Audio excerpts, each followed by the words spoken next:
This is the countryside. Now, if you want to be mobile out here, you need one of these.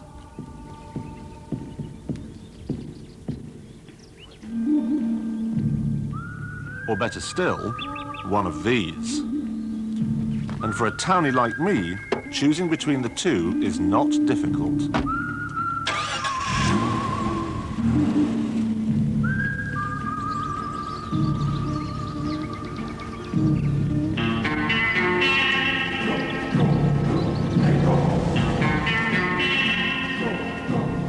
The old Mitsubishi Shogun earned itself a fine reputation as the best mid-range off-roader you could buy.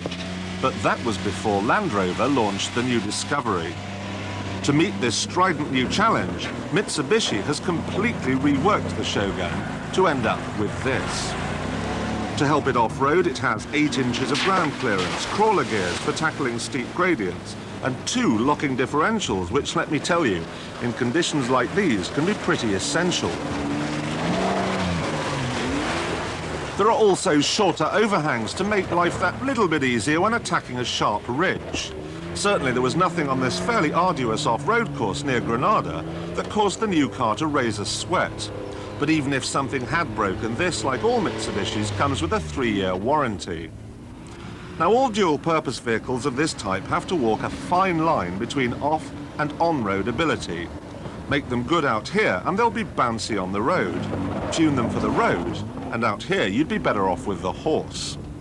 The old Shogun walked that line very well indeed, but the new one does it even better, and this is due in part to a clever new 4-wheel drive system. When you've finished fiddling around in the woods, all you need to do is move this lever into road mode and drive to the front wheel stops. To confirm that's happened, there's a few little lights on the dashboard. You don't even have to slow down, let alone stop, as you do in other cars of this type. And when just the rear wheels are being driven, noise, fuel consumption and wear are all reduced. If you want to save a few more pennies, you can go for the good old 2.5-litre turbo diesel, but if you subscribe, as I do, to the American view that there ain't no substitute for cubes, boy, by which I think they mean bigger engines are better, you'll go for this 3-litre V6. Not only has it got the power to uproot a giant redwood, it's also very quiet, very relaxed cruising companion. It even sounds very sporty as well. That sportiness isn't just pleasing to the ear either. The handling for such a top-heavy car on what has to be long travel suspension is very good. And thanks to the fitment of tyres which are more suited to the M1 than a peat bog, grip isn't lacking either.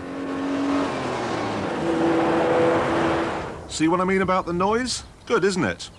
Anyway, couple all this lot to sensibly weighted power steering, throw in optional anti-lock brakes, and you have a pretty fair imitation of a normal saloon.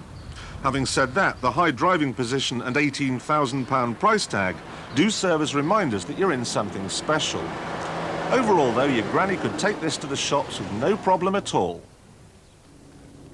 The Shogun may be very car-like to drive, but there's no mistaking its off-road origins when you're in here. Yes, there's lots of toys, but it's a bit plasticky, and there are all sorts of crazy knobs and dials. Craziest of the lot must be the altimeter, but the compass and the inclinometer run it a close second and third, I reckon. That sort of flamboyance is translated to the exterior, which has lost some of the old model's rustic charm.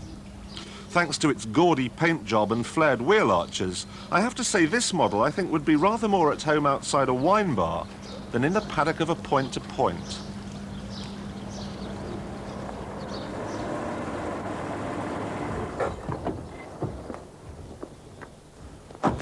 Now this is the short wheelbase 3-door model. It's not the most practical car you're ever going to come across. It's very difficult to get into the back, and once you're there, there's not a lot of space. The boot's pretty tiny too.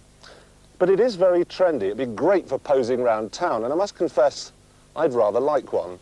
Also be terrific for a dirty weekend. But if you want a dirty weekend of an entirely different nature, you're better off with one of these. Now, it's got exactly the same engine options and trim levels, but it's 2 feet longer and it's got 5 doors.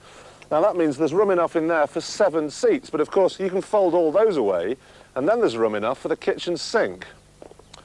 Now on this showing, the horse has pretty much had it, but more important than that, Land Rover had better watch their backs as well.